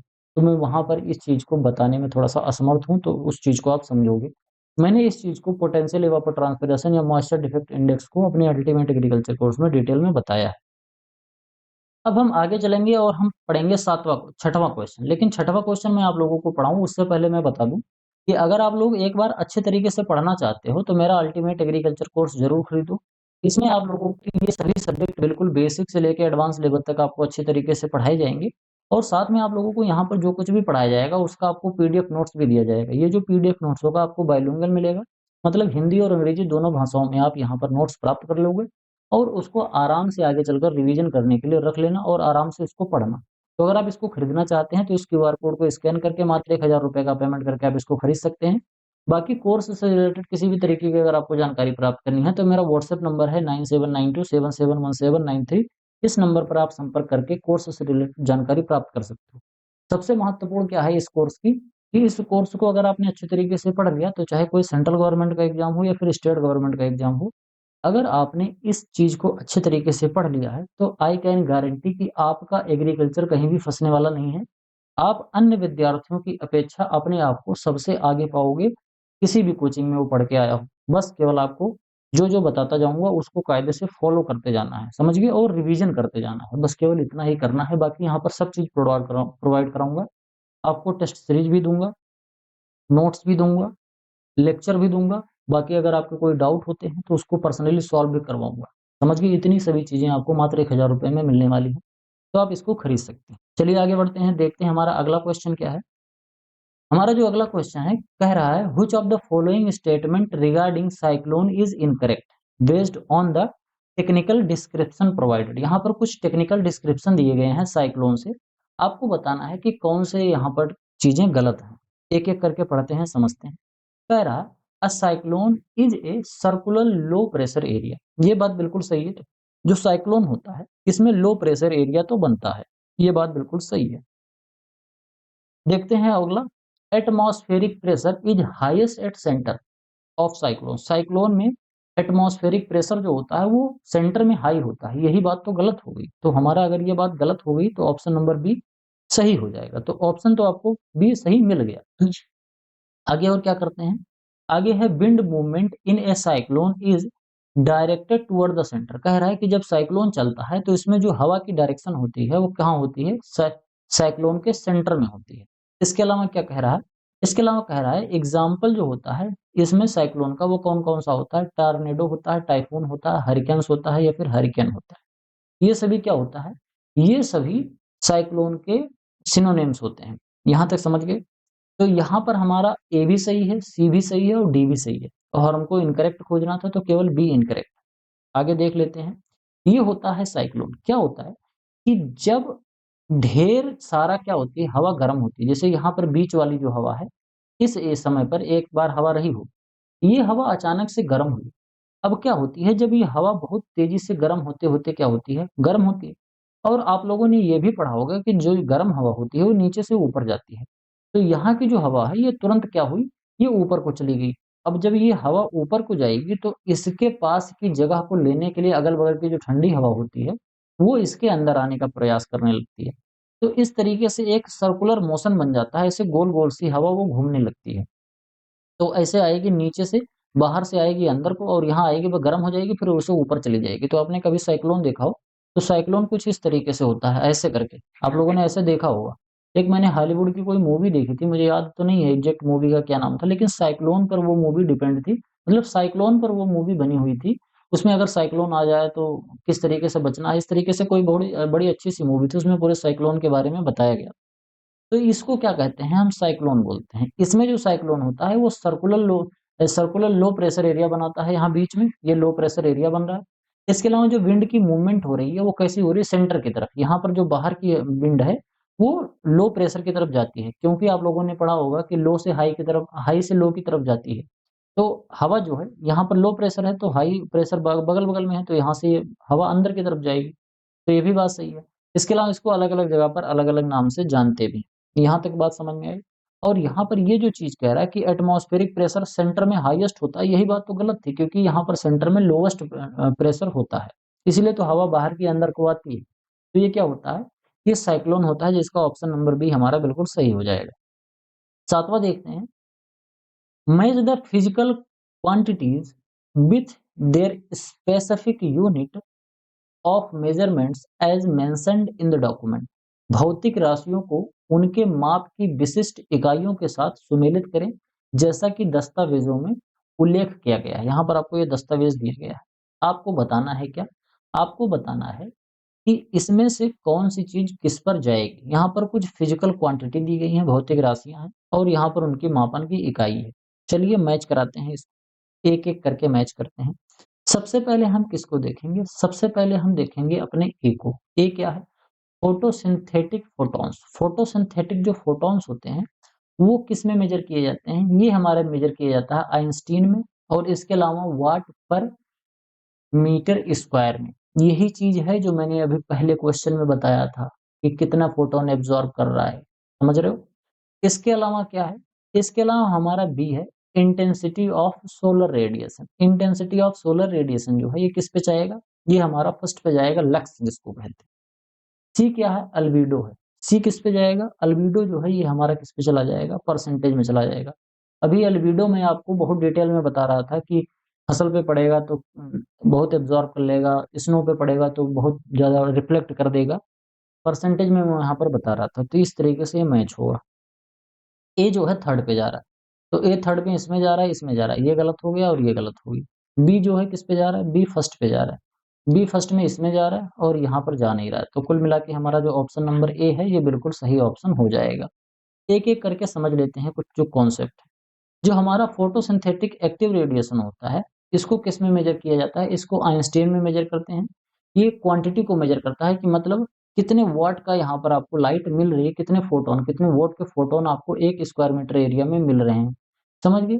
ये क्या होता है? ये डेंसिटी को मेज़र करता है, यानी कि कितने फोटॉन आ रहे हैं। समझ गए? इसके अलावा क्या होता है? एक दूसरा यूनिट है लक्स।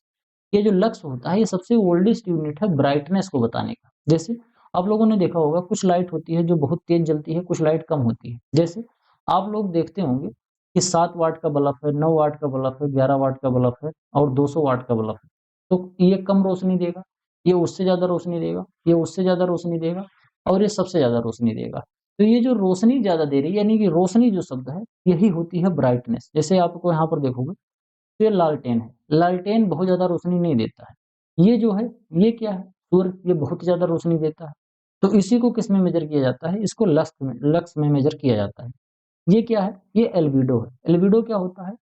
जो एक्टिवली जो हमारे पृथ्वी की सतह पर जो आने वाली रेडिएशन है और जाने वाली, यानी कि आवन-जावन जो रेडिएशन होती है, उसको हम किस में मेज़र करते हैं? सूर्य से जो प्रकाश आ रही है, कितना प्रकाश आया और कितना प्रकाश गया। तो जो आया-गया का लेखा होता है, लेखा-जोखा, इसको हम एल्बिडो में मेज़र करते हैं और वो भी परसेंटेज में मेज़र करते हैं। इसके अलावा यहाँ पर आपको ये जो दिख रहा है, जो हमारा ये आइंस्टीन या फिर वाट पर स्क्वायर मीटर एरिया है, आपको ये जो चीज़ है, ये मेज़र किससे करते हैं? ये वाला जो ये है पीएआर है, फोटोसिंथेटिक एक्टिव रेडिएशन, फोटॉन को किसमें मेज़र करते हैं? तो इसको मैंने आप लोगों को पढ़ाया है अभी पहले ही क्वेश्चन में, आई होप आपको याद होगा। मैंने क्या पढ़ाया था? Quantum sensor. क्वांटम क्वांटम क्या होता है? क्वांटम सेंसर होता है। इसी क्वांटम सेंसर के द्वारा मेजर किया जाता है कि हमारा जो पौधा है वो कितना फोटोन 1 स्क्वायर मीटर एरिया में एब्जॉर्ब कर रहा है। समझ गए यहाँ तक बात? आगे बढ़ते हैं, 8वां क्वेश्चन देखते हैं। 8वां जो क्वेश्चन हमारा है वो क्या कह रहा है? 8वां क्वेश्चन कह रहा है कि यहाँ पर आपको 3 वैज्ञानिक दिए गए हैं और इनको आपको क्रोनोलॉजिकल ऑर्डर में लिखना है। इन्होंने कब कब क्लासिफिकेशन दिया था, तो ये पिछले वाले क्वेश्चन से रिलेटेड है। पिछला वाला क्वेश्चन मतलब मैंने पीछे पढ़ाया है, कौन सा क्वेश्चन नंबर था मुझे याद नहीं है। मैंने वहां पर ट्रोल के बारे में, कोपेन के बारे में और डी कैंडोल के बारे में बताया था। कब कब किसने क्लासिफिकेशन दिया था इसके बारे में भी बताया था। तो इस क्वेश्चन को तो आप जरूर कर पाओगे अगर पीछे वाला पढ़ा होगा कायदे से। देखते हैं, सबसे पहले हम बात करते हैं किसकी? डी कैंडोल की। तो सबसे पहले बार इन्होंने ही वेजिटेशन क्लासिफिकेशन की बात करी थी। इन्होंने कब करी थी? इन्होंने बात करी थी 1900 एडी में। इस चीज को मैंने बोला था ना, याद आ रहा है कुछ कि नहीं याद आ रहा है? 1900 एडी में बताया। इसके बाद क्या है? कोपेन। फिर कोपेन कब है? कोपेन है 1936 में। 1936 में इन्होंने वही 5 ग्रुप में पूरी दुनिया को बांटा था, जिसमें ई में पोलर को बनाया था, बी में भारत को बनाया था। याद आ रहा है कुछ कि नहीं याद आ रहा है? इसके अलावा फिर ट्रोल है। ट्रोल क्या थे? ट्रोल ने वही क्लासिफिकेशन दिया था जो एक्रीसेट ने मान लिया था सेमी एरिड रीजन के लिए। समझ रहे हो? तो ये चीज है। तो ट्रोल ने कब दिया था ये बात? ट्रोल ने ये बात दिया था 1965 में। तब इसको क्रोनोलॉजिकल ऑर्डर में रखते हैं। सबसे पहले हमारा 3 हो जाएगा, फिर कौन सा होगा, फिर 2 होगा, 1 होगा, यानी कि 3 2 1। कौन सा ऑप्शन है? कौन सा ऑप्शन हमारा 3 2 1? ऑप्शन नंबर ए जो होगा वो बिल्कुल सही ऑप्शन हो जाएगा। यहाँ पर आप देख सकते हो, ये तो डी कैंडोल है। इन्होंने इस तरीके से पूरी दुनिया को बांटा था। डेजर्ट वाले ये पौधे होते हैं, कुछ इस तरीके से दिखते हैं। और कुछ हमारे फॉरेस्ट वाले पौधे होते हैं, ऐसे दिखते हैं। कुछ हमारे सावन वाले पौधे होते हैं, ऐसे दिखते हैं। इसके अलावा कुछ स्टीप पौधे होते हैं, ऐसे दिखते हैं। इस तरीके से इन्होंने क्लासिफाई किया था। फिर ये बाकी ट्रॉपिकल ट्रॉपिकल और इसके अलावा कॉन्टिनेंटल क्रॉप, ड्राई और ट्रॉपिकल, टेम्परेट और पोलर, ये इन्होंने 6 भाग में इसको बांटकर डिवाइड किया था। इसके अलावा इन्होंने ट्रॉपिकल रीजन में एग्रीकल्चर पर्पज के लिए ट्रोल ने फिर क्लासिफिकेशन दिया था अलग अलग जगह पर, जो कि एग्रीकल्चर को ध्यान में रखते हुए बनाया गया था। आई होप यहाँ तक आपको बात समझ में आई हो। आगे बढ़ते हैं, 9वां क्वेश्चन देखते हैं। 9वां क्वेश्चन जो हमारा है ये क्या कह रहा है? 9वां क्वेश्चन जो हमारा है ये असर्शन और रीजन बेस्ड क्वेश्चन है। यहाँ पर अभिकथन और रीजन दिया गया है, इसको समझते हैं, पढ़ते हैं। क्या कह रहा है कि relative humidity is a crucial measures of water vapour content for agricultural planning. कृषि नियोजन के लिए जो रिलेटिव ह्यूमिडिटी, जिसको सापेक्षिक आर्द्रता बोलते हैं, सापेक्ष आर्द्रता, ये जलवाष्प सामग्री का एक महत्वपूर्ण माप है। ये बात बिल्कुल सही है कि जब हम खेती कर रहे होते हैं तो खेती करने में हमको रिलेटिव ह्यूमिडिटी पता होनी चाहिए। क्योंकि आप लोगों को पता होगा, मैंने कई बार बताया है कि जो रिलेटिव ह्यूमिडिटी होता है, इसकी वजह से हमारे फसलों में ग्रोथ डेवलपमेंट प्रभावित होती है। इंसेक्ट पेस्ट और डिजीज लगने की जो प्रोबेबिलिटी है ये भी घटती बढ़ती है। जैसे अगर ठंडी के समय पर बरसात हो जाए और इसके अलावा ह्यूमिडिटी बढ़ जाए तो जो मटर की फलियां होती हैं उसमें पाउडरी मिल्ड्यू लगने लगता है। तो रिलेटिव ह्यूमिडिटी बहुत जरूरी होता है। ये बात हमारी बिल्कुल सही है, यानी कि ए तो बिल्कुल सही हो जाएगा। रीजन की बात करते हैं। रीजन क्या है? Relative humidity is calculated as the ratio of water vapor present in the air to the water vapor required for saturation at a given temperature multiplied by 100। कह रहा है कि जो सापेक्षिक आर्द्रता की गणना करी जाती है वो हवा में मौजूद जलवाष्प और उसके तापमान पर और उसी तापमान पर संतृप्ति के लिए आवश्यक जलवाष्प के अनुपात के रूप में की जाती है, जिसे 100 से गुणा किया जाता है। तो ये बात भी बिल्कुल हमारी सही है। ये रिलेटिव ह्यूमिडिटी का फॉर्मूला और पूरा डेफिनेशन दी गई है। तो यहाँ पर रिलेटिव ह्यूमिडिटी के बारे में बता रहा है कि रिलेटिव ह्यूमिडिटी क्यों जरूरी होती है, और यहाँ पर रिलेटिव ह्यूमिडिटी का डेफिनेशन और फॉर्मूला बता रहा है। तो दोनों आपस में रिलेटेड है, कायदे से एक्सप्लेन भी कर रहा है रिलेटिव ह्यूमिडिटी। इसीलिए हमारा जो असर्शन और रीजन है दोनों सही हो जाएगा। और जो असर्शन है वो हम जो रीजन है वो असर्शन को करेक्टली एक्सप्लेन भी कर रहा है। तो हमारा जो ऑप्शन होगा ये ऑप्शन नंबर ए बिल्कुल सही हो जाएगा। इसको समझ लेते हैं थोड़ा सा, रिलेटिव ह्यूमिडिटी ये क्या चिड़िया का नाम है, समझते हैं। रिलेटिव ह्यूमिडिटी का क्या मतलब होता है? सापेक्षिक आर्द्रता। ध्यान से समझो ये क्या है। ये हमारा इस समय पर मान लेते हैं, ये हमने एक ले लिया, क्या, एक उतना बड़ा सा जार ले लिया, कोई जार ले लिया हमने। और इस जार में क्या है? इस जार में हवा भरी हुई है। पूरे जार में क्या है? पूरे जार में हवा भरी हुई है। और इस हवा में केवल एक अणु क्या है? पानी का है। अणु नहीं समझो, थोड़ा सा पानी है। वाटर के कुछ जलवाष्प है यहाँ पर। इसके बाद एक यहाँ पर है, इसमें पानी इतना ज्यादा भर गया है कि अब इसके आगे पानी इसमें नहीं भर सकता। पानी का मतलब यहाँ पर जल वाष्प भरने की बात हो रही है। ऐसे नहीं कि सर जी यहाँ पर पानी भर देंगे, तो पानी भर दोगे तो हवा निकल ही जाएगी, ऐसा नहीं है। तो ये हो गया क्या, 100% सेचुरेशन। जब 100% हमारी हवा संतृप्त हो जाती है तब इस तरीके से होता है। इसको जब हम रेशियो में लिखते हैं, यानी कि प्रेजेंट और रिक्वायर्ड, यानी कि इसको ऊपर रखेंगे, इसको नीचे रखेंगे और मल्टीप्लाई कर देंगे 100 से, यानी कि इसको न्यूमरेटर में अंश में रखेंगे, इसको डिनोमिनेटर या हर में रखेंगे और 100 से मल्टीप्लाई करेंगे तो हमारी रिलेटिव ह्यूमिडिटी 100% निकल के आती है। आई होप आपको ये समझ में नहीं आया होगा। क्यों नहीं आया होगा? अगर आपको बिल्कुल नील बटा सन्नाटा है तो रिलेटिव ह्यूमिडिटी इतना बताने से नहीं आएगा। मैं दूसरी बार प्रयास करता हूँ, दूसरी बार दूसरे तरीके से प्रयास करता हूँ। देखो, समझते हैं इसको कैसे। मान लेते हैं क्या है, आपको दे दिया गया चीनी। क्या है? आपको दे दिया गया क्या? चीनी। और आपको दे दिया गया पानी। आपसे कोई कहे कि ये लो 1 लीटर पानी, इस 1 लीटर पानी के अंदर चीनी को मिलाओ। आपने 1 लीटर पानी लिया, उसमें 2 मुट्ठा चीनी डाल दिया। ठीक, ये है 1 लीटर पानी है। इसके अंदर कितना डाल दिया? मान लेते हैं आपने इसमें 100 ग्राम चीनी डाल दिया। 100 ग्राम चीनी 1 लीटर पानी में डाला और उसको कायदे से हिलाया, गर्म किया, और ये क्या हो गया? चीनी जो था ये कायदे से मिल गया, बिल्कुल चाशनी बन गया। फिर आपको दे दिया गया कि नहीं भैया 1 किलोग्राम चीनी ले लो। आपने क्या किया कि ये जो चीनी है, 1 लीटर जो पानी है, 1 लीटर पानी में आपने 1 किलो चीनी घुलाने का प्रयास किया। आपने टेम्परेचर बढ़ाया, पानी को और गर्म किया, और 1 किलो जो चीनी थी वो पानी में कायदे से घुल गई, वो बिल्कुल चाशनी बन गई। अब आप उसमें चीनी देख नहीं पाओगे। इसके बाद फिर आगे बढ़ाया गया कि भैया और चीनी इसमें गलाओ। तो आपने गलाते-गलाते इसके अंदर 100 किलोग्राम चीनी गला दी। कितने पानी में? आपने केवल 1 लीटर पानी में, 1 लीटर पानी में 100 किलोग्राम चीनी आपने गला दिया। यानी कि उसके अंदर चीनी कायदे से मिक्स हो गई पानी में, अब उसमें चीनी दिख नहीं रही है। तो आप सोच सकते हो कि पानी कितना ज़्यादा गाढ़ा हो जाएगा। अब इसके बाद आपको किसी ने कह दिया कि भैया 1 लीटर और 1 किलोग्राम चीनी और ले लो। 100 किलोग्राम तो हो ही गया है, 1 किलोग्राम चीनी और ले लो, यानी 101 किलोग्राम चीनी अब इसके अंदर मिलाओ। समझ गए? यानी कि 1 किलोग्राम चीनी और एक्स्ट्रा ले लो। 100 किलोग्राम चीनी इसके अंदर घुल चुकी है। अब 1 किलोग्राम अगर आप चीनी डालोगे इसमें और चाहो कि ये घुल जाए, तो ये घुलेगी नहीं, क्या हो जाएगी? ये धीरे, धीरे, धीरे इतना गाढ़ी हो चुकी है कि अब इसमें 1 किलोग्राम चीनी आप टेम्परेचर कैसे भी बढ़ाओ, ये घुलेगी नहीं। समझ गए? तो यानी कोई भी जतन कर लोगे, तो आप इसमें अब चीनी घुला नहीं पाओगे। तो यहाँ पर जो मैंने जतन की बात करी, जतन का मतलब कि मैंने यहाँ पर चीनी को घुलाने के लिए चीनी को बार-बार मैं गर्म कर रहा। अगर आपसे कह दिया जाए कि आपको गर्म नहीं करना है, तो आप 100 किलोग्राम चीनी को नहीं गला पाओगे। आप हो सकता है 20 किलोग्राम चीनी को ही केवल 1 लीटर पानी में गला पाओ। एग्ज़ाम्पल में मान लेते हैं, यथार्थ से इसका कोई संबंध नहीं है कि सर जी 1 किलोग्राम 1 लीटर पानी में 1 किलोग्राम चीनी गलेगी कि 100 किलोग्राम चीनी गलेगी। ये फैक्ट नहीं सही, मतलब जो कॉन्सेप्ट बता रहा हूँ वो सही है। कॉन्सेप्ट में जो फैक्ट यूज़ कर रहा हूँ ये सही नहीं है। बहुत बच्चे तो इसी को लेके चल देते हैं। बात जब मैं कहता हूँ मानो, मान लो से जो बात शुरू होती है उसको केवल कॉन्सेप्ट समझने के लिए माना करो। कई बार बच्चे गलत कर देते हैं कि सर जी आपने पढ़ाया था तो उसमें आपने बताया था कि 1 लीटर पानी है तो 100 किलोग्राम चीनी डूब जाएगी। तो वो मान लिया है। मैंने मानने के लिए, समझाने के लिए, कॉन्सेप्ट को समझाने के लिए बताया। अब इसमें क्या कह रहा है कि नॉर्मल टेम्परेचर है पानी का, उसमें हम केवल 20 किलोग्राम चीनी डाल सकते हैं। 21वीं किलोग्राम जब चीनी आएगी तो क्या होगा? 21वीं किलोग्राम वाली जब चीनी आएगी, यानी कि 1 किलो चीनी और हम डालेंगे तो हम उसको पानी में गला नहीं पाएँगे। गलने के लिए वो हमारी जो पानी है, वो इतना ज़्यादा गल चुकी है चीनी उसके अंदर कि अब और एक्स्ट्रा चीनी इसके अंदर नहीं गल पाएगी।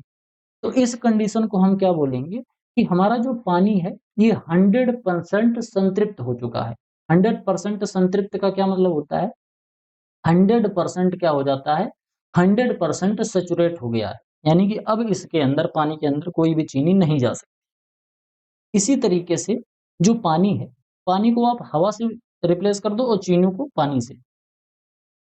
ये हमने ले लिया, इतना बड़ा-सा एक जार, इसमें हमने हवा कैद कर लिया, कौन-सी? एनवायरनमेंट वाली हवा। एनवायरनमेंट वाली हमने इसमें हवा कैद कर ली।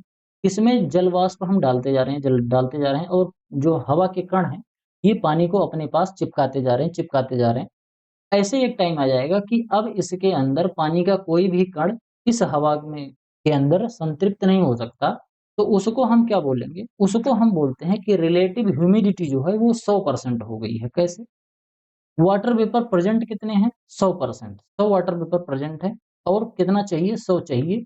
तो इस तरीके से हम अगर इसको सॉल्व करेंगे तो हमारा कितना आएगा, हमारा मात्रा आएगा 100। तो इसी को हम लिखते हैं 100%। तो जब रिलेटिव ह्यूमिडिटी 100% हो जाती है तो उस समय पर क्या होता है, उस समय पर जो हमारे एटमॉस्फेयर की हवा है वो किसी भी और तरीके का जल वाष्प अपने अंदर एब्जॉर्ब नहीं कर पाएगी, यानी कि हवा के अंदर अब कोई भी जल वाष्प और एक्स्ट्रा ऐड नहीं होगा। इस कंडीशन में क्या होगा, अगर रिलेटिव ह्यूमिडिटी 100% हो जाए तो पौधे के अंदर जो फोटोसिंथेसिस हो रही है, फोटोसिंथेसिस, ये भी बंद हो जाएगी। इवापोरेशन जो हो रहा था,